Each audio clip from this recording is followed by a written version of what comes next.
왜 우리는 침례가 아니라 세례를 시행하는가? 선교지에서 다시 정리하는 성경적 세례 이해. 선교지에서 사역하다 보면 한 가지 흥미로운 현상을 보게 됩니다. 장로교 선교사임에도 불구하고 침례 방식을 선택하는 경우가 적지 않다는 점입니다. 그 이유를 가만히 살펴보면 단순히 신학적인 확신이라기보다 단어에서 비롯된 연상작용 때문이 아닌가 싶습니다. 우리는 세례의 원어가 헬라어 밥티조라는 사실을 잘 알고 있습니다. 그런데 이 단어를 들으면 많은 경우 자연스럽게 잠그다라는 이미지가 먼저 떠오릅니다. 그리고 이 이미지가 곧 물에 완전히 들어가는 침수의 개념으로 연결됩니다.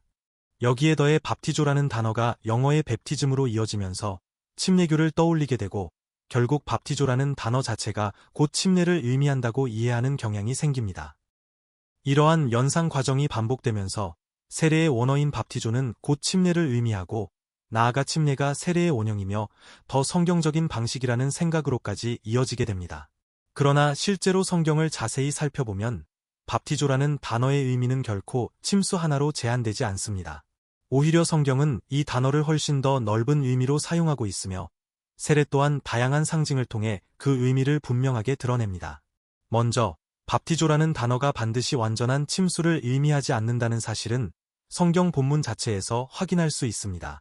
마가복음 7장 4절에서는 시장에 다녀온 후 씻지 아니하면 먹지 않는다는 장면이 나오는데 여기서 씻다라는 단어가 바로 이 밥티조입니다.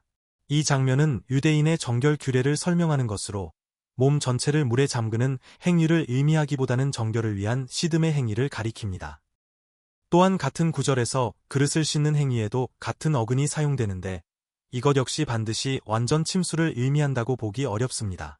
누가복음 11장 38절에서도 예수께서 식사 전에 씻지 않으신 것을 보고 이상히 여겼다는 장면이 나오는데 여기서도 동일한 밥티조 단어가 사용됩니다. 이 역시 손을 씻는 정결 행위를 의미하며 단어의 의미가 이미 성경 안에서 부분적인 씻음과 정결의 개념으로 확장되어 사용되고 있음을 보여줍니다. 이제 시선을 구약으로 돌려보면 세례의 의미를 이해하는데 훨씬 더 중요한 배경이 드러납니다. 성경에서 하나님께서 자기 백성을 정결하게 하실 때 사용하신 대표적인 방식은 침수가 아니라 뿌림입니다. 에스겔 36장 25절에서는 하나님께서 맑은 물을 뿌려서 자기 백성을 정결하게 하신다고 말씀하십니다. 민수기 8장 7절에서도 속죄에 물을 뿌리는 장면이 나타납니다. 또한 히브리서 9장 13절과 19절에서는 구약의 정결 의식을 설명하면서 피를 뿌려 부정한 자를 정결하게 하고 백성에게 뿌리는 행위를 언급합니다. 이 본문들이 중요한 이유는 성경이 죄와 부정으로부터 사람을 깨끗하게 하시는 하나님의 사역을 설명할 때 반복적으로 뿌림의 이미지를 사용하고 있기 때문입니다. 다시 말해 성경에서 정결은 단순히 몸을 물속에 넣는 물리적 행위로만 묘사되지 않습니다. 오히려 하나님께서 위로부터 은혜를 베푸시고 더러워진 자를 깨끗하게 하시며 거룩하게 구별하시는 사역이 물이나 피를 뿌리는 행위로 자주 표현됩니다. 특히 민수기 8장 7절은 정결 예식의 실제 장면을 보여줍니다. 여기서 레위인을 거룩하게 구별하고 정결하게 하는 방식은 물에 잠기게 하는 것이 아니라 속죄의 물을 그들에게 뿌리는 것입니다. 이것은 하나님께서 자기 백성을 정결하게 하시고 구별하시는 상징이 반드시 침수여야 하는 것이 아님을 보여줍니다. 앞서 언급한 에스겔서 36장 25절은 이 정결의 의미를 더 깊게 확장합니다. 하나님은 맑은 물을 뿌려 정결하게 하실 뿐 아니라 이어서 새 마음을 주시고 새 영을 주시겠다고 약속하십니다. 즉 이 본문에서 물을 뿌리는 행위는 단순한 외적 씻음이 아니라 죄에서 깨끗하게 하시고 내면을 새롭게 하시는 하나님의 은혜를 가리킵니다. 그러므로 여기서 중요한 것은 물의 양이나 방식 자체가 아니라 하나님께서 주도적으로 자기 백성을 정결하게 하신다는 사실입니다. 히브리서 9장 13절과 19절은 이런 구약의 정결 의식을 다시 해석해 줍니다. 히브리서 기자는 구약의 예식이 피를 뿌림으로써 정결을 상징했다고 설명하면서 그것이 더 큰 그리스도의 구속 사역을 예표했다고 말합니다. 다시 말해 뿌림은 단순한 의식적 동작이 아니라 죄 씻음, 정결, 속죄, 그리고 하나님 앞에 나아갈 수 있게 되는 은혜를 상징하는 중요한 성경적 표지였습니다. 이러한 점을 종합하면 성경은 하나님께서 죄인을 깨끗하게 하시는 일을 설명할 때 침수만을 중심 이미지로 사용하지 않습니다. 오히려 정결과 속죄와 거룩하게 구별하심을 나타낼 때 뿌림의 이미지를 반복해서 사용합니다. 따라서 세례를 정결과 죄 씻음의 표로 이해할 때 그 상징은 물에 잠그는 행위에만 제한되지 않으며 물을 붓거나 뿌리는 방식 역시 충분히 성경적인 의미를 가질 수 있습니다. 신약에서는 세례가 성령의 사역과 연결되면서 또 하나의 중요한 의미가 드러납니다. 성경은 성령의 역사를 주로 잠그는 것이 아니라 부어지는 것으로 표현합니다. 사도행전 1장 5절에서는 성령으로 세례를 받게 될 것을 말씀하시고 사도행전 2장 17절에서는 하나님께서 자신의 영을 만민에게 부어주신다고 말씀하십니다. 이어서 사도행전 2장 33절에서도 성령을 부어주셨다고 기록되어 있습니다. 디도서 3장 5절과 6절 역시 성령을 풍성히 부어주신다고 설명합니다. 이러한 구절들을 종합하면 세례가 성령의 사역을 나타내는 표라면 그 상징은 물에 잠기는 것보다 부어지는 이미지가 훨씬 더 직접적이고 성경적이라고 할 수 있습니다. 물론 침례가 죽음과 부활을 상징하는 매우 의미 있는 방식이라는 점은 분명합니다. 그렇다면 실제 신약에서 시행된 세례는 반드시 침수였을까요? 일부 사람들이 몇몇 본문을 근거로 들어 세례의 원형이 침수라고 주장합니다. 그러나 이 본문들을 자세히 살펴보면 침수를 명확하게 요구하거나 강제한다고 보기에 어려운 해석의 여지가 존재합니다. 먼저 마태복음 3장 16절을 보면 예수께서 세례를 받으시고 곧 물에서 올라오실세라고 기록되어 있습니다. 이 구절은 흔히 예수님의 세례가 침수였다는 근거로 사용됩니다.